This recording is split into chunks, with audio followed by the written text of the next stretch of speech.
Praise the lord. నీటి మీద యేసయ్య నడిచాడండి. ఆయన సృష్టికర్త. సృష్టిని ఏ రకంగా ఆయన శాసించగలడు. అంత శక్తి కలిగిన దేవుడు నిన్ను నన్ను ప్రేమించి నీ కొరకు నా కొరకు ఆ సిలువలో ప్రాణం పెట్టి రక్తం కార్చి అవమానం పొంది ఆ శిలువ మరణాన్ని ఎంచుకొని మరణించి తిరిగి లేచి పునరుద్ధానుడయ్యి ఆ రక్తంతో నిన్ను నన్ను కడిగి రక్షణ ఉచితంగా ఇచ్చి నీ ప్రతి సమస్యలో నేను నీకు సహాయం చేస్తాను, ఏ సమస్య నేను ముంచివేయదు, అది కాళ్ళ కిందకే వస్తుంది, ఎప్పటికీ ఏదైనా కానీ నీకు అగెనెస్ట్గా ఉండింది ఎప్పుడైనా అది నీ కాళ్ళ కిందకి తెస్తాను నేను అని దేవుడు నీకు వాగ్దానం చేస్తే చాలాసార్లు నమ్మలేమండి. నమ్మము. లోకంలో అందరినీ నమ్ముతాము కానీ దేవుని నమ్మము.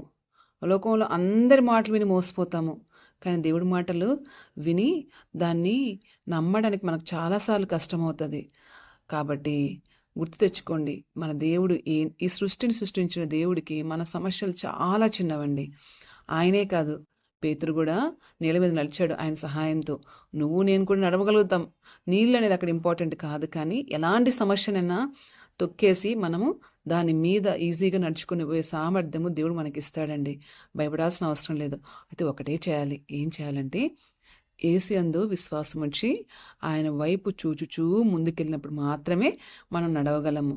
కానీ అటు ఇటు చూసామా, లోకం వైపు చూసామా, పరిస్థితుల వైపు చూసామా మునిగిపోతామండి. దయచేసి యేసయ్య వైపు మాత్రమే చూడండి. అప్పుడు మాత్రమే మన గమ్యానికి చేరుకుంటాము.